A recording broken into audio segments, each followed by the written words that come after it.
આજના સમયમાં વિવિધ પ્રકારના કેમિકલવાળા શેમ્પૂ, સીરમ, કેમિકલવાળું તેલ એ વાળમાં ઉપયોગ કરવાથી વાળના પ્રોબ્લેમ મટવાને બદલે દિન પ્રતિદિન વધતા જાય છે. તો મેં એક ખાસ હર્બલ બધી જ વનસ્પતિનો ઉપયોગ કરી અને વાળ ખરે નહીં, વાળના પ્રોબ્લેમ સોલ્વ થાય, વાળ ખરે નહીં, બેમુખા ન થાય, વાળનો ગ્રોથ થાય અને નાની ઉંમરમાં વાળ સફેદ ન થાય એના માટે એક હર્બલ હેર ઓઇલ બનાવેલું છે, જે વિવિધ પ્રકારની ઔષધિઓ હર્બલ ઔષધિમાંથી બનાવું છું અને 5 થી 6 પ્રકારના જે ઓઇલનો ઉપયોગ કર્યો છે. તમે જોઈ શકો છો જે આ છે એ કોપરેલ છે, નારિયેળનું તેલ. આપણે એક લોખંડની કડાઈમાં લઈશું. શુદ્ધ નારિયેળનું તેલ છે. આ તે કાળા તલનું તેલ. આ છે એરંડિયું. એરંડિયુંનું પ્રમાણ ઓછું રાખવાનું છે, 200 ગ્રામ જેટલું. જ્યારે મેં પહેલું તેલ છે એ 4 લીટર લીધું. 2 લીટર કોપરેલ છે અને 2 લીટર છે કાળા તલનું તેલ. ત્યારબાદ આ છે કરંજનું ઓઇલ. કરંજનું ઓઇલ છે એ વાળ માટે ખૂબ ફાયદાકારક છે. ફંગલ ઇન્ફેક્શન ન થાય, ખોડો ન થાય, ખંજવાળ ન આવે, ઉંદરી ન થાય એના માટે છે. પછી ત્યારબાદ છે આ કલોજીનું તેલ. કલોજીનું તેલ છે વાળ માટે ખૂબ સારા ન્યુટ્રિશન પૂરા પાડે છે. આ એટલા પ્રકારના તેલ છે. ત્યારબાદ કુલ 6 પ્રકારના ઓઇલ થશે. ત્યારબાદ મેં આ જે હર્બલ બધી ઔષધિઓ લીધેલી છે. આ છે એ બ્રાહ્મીનો પાવડર છે, બ્રાહ્મી પાવડર.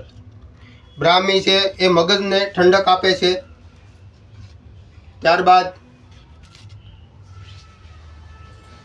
આ છે જટામાસીનો પાવડર.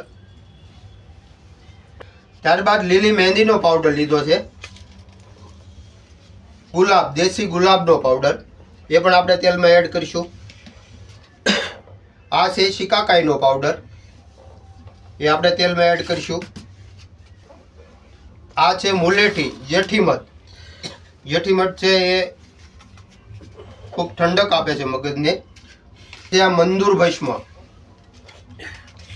એ પણ આપણે તેલમાં એડ કરીશું. મંદુર ભસ્મ છે વાળને સારામાં સારા ન્યુટ્રિશન પૂરા પાડે છે.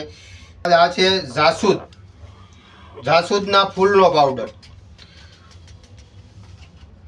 આ છે હરડે અને બેડા.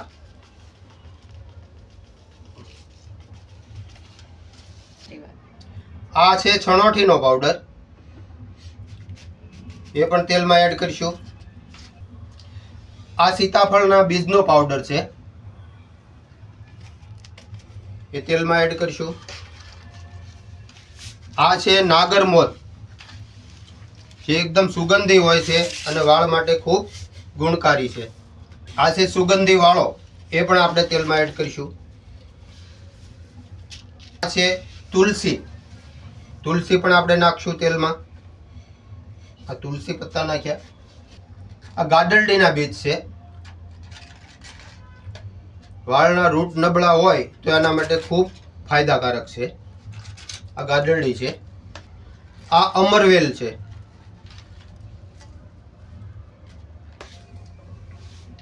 લીલી મહેંદી છે. મીઠો લીમડો, કડવો લીમડો, ધતુરાના પત્તા છે.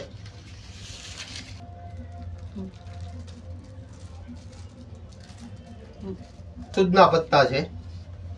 જાસૂદના ફૂલનો પાવડર પણ નાખ્યો છે અને જાસૂદના પત્તા પણ નાખ્યા. ભાંગરો છે.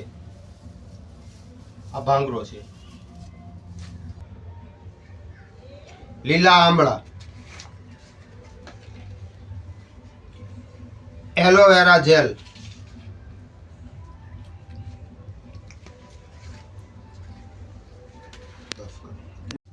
આ બધી જ હર્બલ વનસ્પતિને તેલમાં 24 કલાક માટે આ રીતે ડૂબેલી રહે એ રીતે રાખવાની છે, જેથી હર્બલ ઔષધિઓનો જે રસ છે એ તેલ સાથે મિક્સ થઈ જાય.